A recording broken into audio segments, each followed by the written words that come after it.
उद्भवन्ति च नादता निशितमतिसुवेदो विश्वबन्धुहीनान् जनन मरणीनाशुद्धबोधशोभा स्त्री जगदुदनुरक्षानुग्रहाणामधीशा।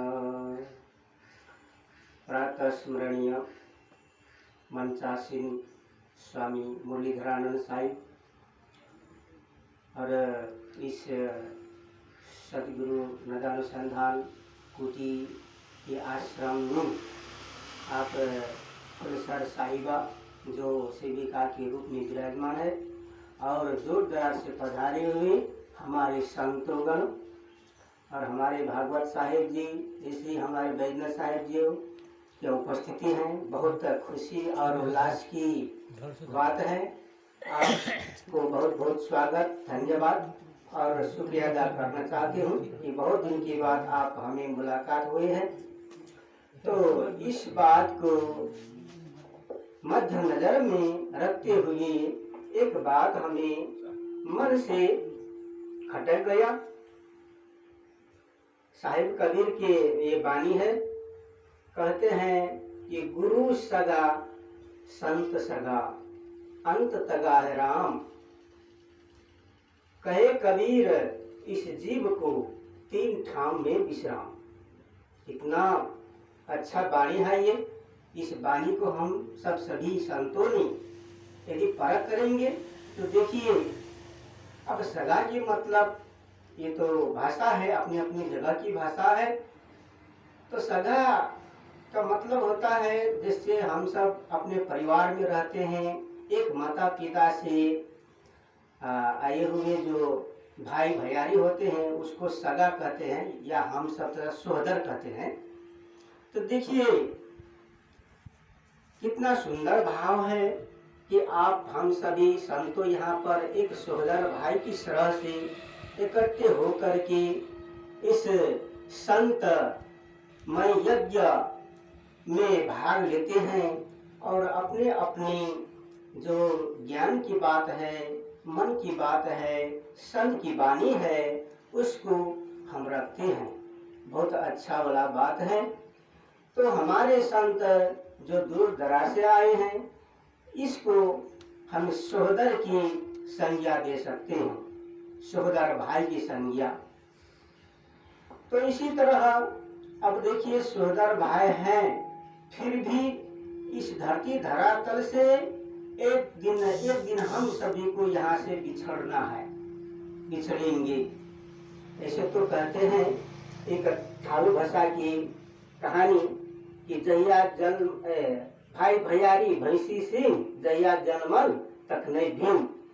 भीम के मतलब होता है कि भौतिक शरीर से अलग हो तो ज्ञान से, बुद्धि से, विचार से, नीति से अलग नहीं रहते हैं।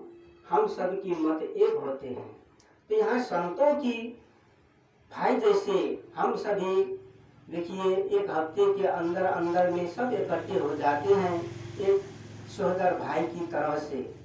गुरु शिष्य और संतों की संबंध तो ऐसे भौतिक संबंध नहीं है, एक यहाँ पर ज्ञान और आध्यात्मिक की संगत है।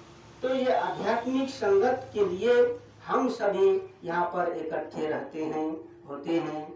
एक सगे भाई की तरह यहाँ आकर मिलजुल के एक यज्ञ की अनुष्ठान करके अपने अपने मन की मुरादी पूरा करते हैं।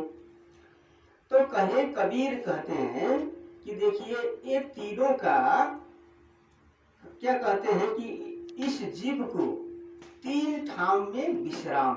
अब ये तीन जगह के मतलब होता है संतों। संत वह उस जगह में पहुंचेगा जहां पर संत है।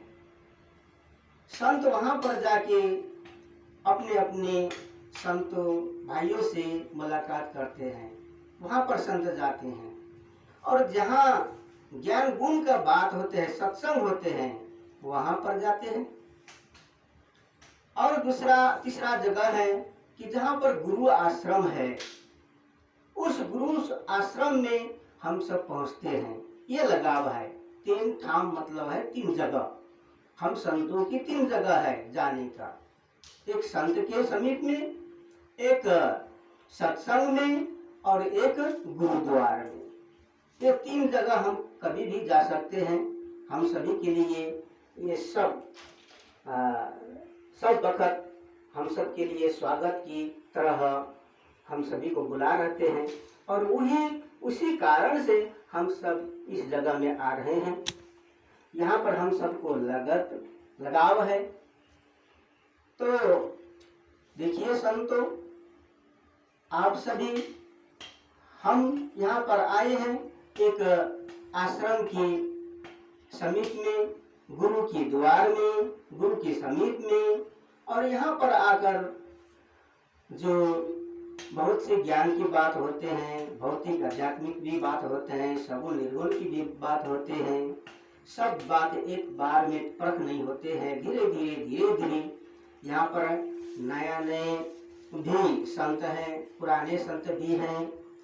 तो ऐसे वाणी को विचारने के लिए, वाणी को और सुधारने के लिए सब तरह की संत यहाँ इकट्ठे होते हैं। तो कोई बहुत ऊपर पहुंचे होंगे, कोई शुरुआत में होंगे, कोई मध्य में होंगे। तो इसी प्रकार अपने अपने जो अंदर में झोली होते हैं, अपने अपने किस्म से उसको पकड़ा जाता है। सब अपने अपने भाव से यहाँ पर बैठते हैं और अपने अपने भाव अनुसार के ज्ञान को समझ सकते हैं। तो अब हम ज्यादा नहीं समय लेंगे। हमारे बहुत से संतों हैं, आप सभी की मुखारबिंद से अमृत में वाणी हम सब सुनने के लिए ललायक हैं। इतने कहते हुए मैं अपनी वाणी को यहाँ पर विराम देना चाहता हूँ। बोलिए प्रेम से श्री सद्गुरुदेव की।